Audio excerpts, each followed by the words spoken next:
automated rejection of CVs. What does that even mean, right? So we're gonna have a look in this video about why your CV doesn't even make it to the recruiter. You send out hundreds and hundreds of CVs, you apply for hundreds of jobs, and you get back a message that says, due to the large number of applicants, we can't give you any feedback. Well, actually what's happened is that your CV did not make it to the recruiter. It got blocked by an automated filter, and you receive this automated reply with sort of a generic automated reply. So what I'm going to do is walk you through how to get through that automated filter and how to get to the recruiter and make an impact on the person reading it.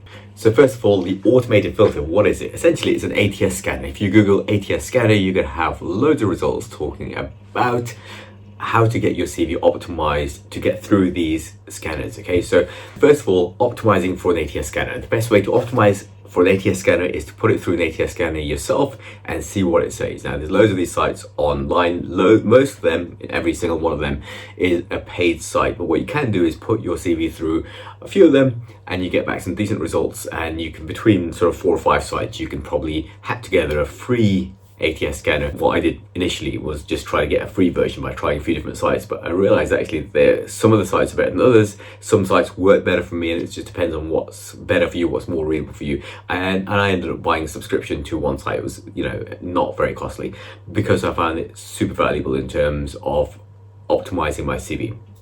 So I would suggest purchasing a subscription to one of these, but if not, just enter your CV into a few of these ATS scanners and you'll get back a variety of results. And essentially what the ATS scanners do is help optimize the format of your CV and help optimize the wording, the titles, and sort of how readable it is. And this is what's going to get past these scanners that recruiters are put in place, and this is going to make sure that your CV gets through the scanners. And you want to do it in a way which isn't too spammy either, because you don't, some people recommend just putting a chunk of keywords, just taking the job listing and adding that into your CV. As I've seen it recommended that you just add the job listing in white text onto your CV. That way it's picked up by these scanners and it reads these keywords, which are what the job description is. That is a terrible idea, because that may or may not get you through the automated filter, but the recruiter will definitely see through you, and so it's it just comes across as a bit of a spammy workaround. Instead, you use these ATS scanners to optimize the words you're using, optimize the format, and that will make sure that your CV actually gets through these scanners, and you stand a fair chance when you are presented to the recruiter. So what are some of the things that ATS scanners will suggest? Well, first of all, if you're in your initial statement, you could have, some people I've seen have a statement saying, I'm a project manager looking for a position in blah, blah, blah. So that's not really the right place to do that. What you want at the top of your CV is a summary statement like, as a project manager or with 7 years experience in X, Y, and Z, and so on. So you essentially, it's more of a skills listing, a sort of achievement listing, is where it's sort of a striking statement at the start of your CV. So that's one thing. And then you want to make sure that your, and the ATS scanners are very keen on this, is you want to make sure that each of your bullet points is quantitative. Okay, so you don't want, if you're, a social media person and an SEO expert, you wouldn't say that I manage several social media accounts for this company.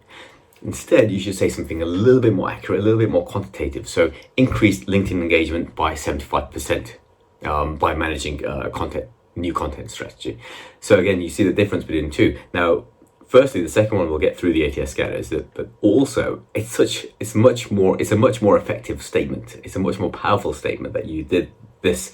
You did something, it had a measurable outcome. And that's a much more powerful statement. So I suppose what I'm trying to say is that these ATS scanners are, yes, they're there to filter out CVs, but it's not just based on just a random criteria. They're actually filtering out based on the quality of your CV. And some of those aspects I do agree with. And one of those aspects is this bullet point, having a quantitative bullet point, which actually proves what you did and shows what you did, rather than a very generic bullet point, which is sometimes, given that the history of your own history and what you've done, it seems fairly obvious. But actually, to a recruiter who knows nothing, manage social media accounts doesn't mean anything. I mean, I manage my own social media accounts. That doesn't mean anything. That doesn't make me an SEO expert. But implementing a content strategy which increased LinkedIn engagement by 75%, that's something, isn't it? Other things about the length, ATS scanners prefer CV of maximum two pages, 2 sides, no more than that. You want clear headings, clear bullet points, make sure it's easy to tell what's what. Have the job description, have the job title, and then the dates you work there below the job title, followed by the bullet points. That's a solid way of organizing your work history. You can also add in, after you talked about what you did in that job, key skills. So you can actually list the key skills that you've taken from that job. And again, it's keywords, highlighting the key skills as well as putting the keywords in there, but not in a spammy way. And then, of course, once you've gone through and you've modified your CV based on the ATS scanners, you should run it through again, see if you can get a higher score, see what other bits are missing. And again, just keep running through the ATS scanner and try to push your score up as high as possible. Now, there's some bits that, you have to make a judgment call. Not every bullet point, for example, might be quantifiable. You might have a bullet point here or a bullet point there, which is, doesn't have a number in it, which is fine. But the ATS scanner that you run it through will pick it up as an area of improvement. So it's up to you to make a judgment call on how much sense that makes. But just run it through the ATS scanners again and again. Do that, 4 or 5 times. Make the improvements, and that way I can almost guarantee that you're going to get seen by more recruiters and hopefully get a job. All right, I hope you find that useful to listen to, and I hope you put some of these things I've talked about in action. It'd be really good to hear from people who have tried this and it's worked. Add a comment, let me know, and be sure to press subscribe, press like, and I'll see you next time.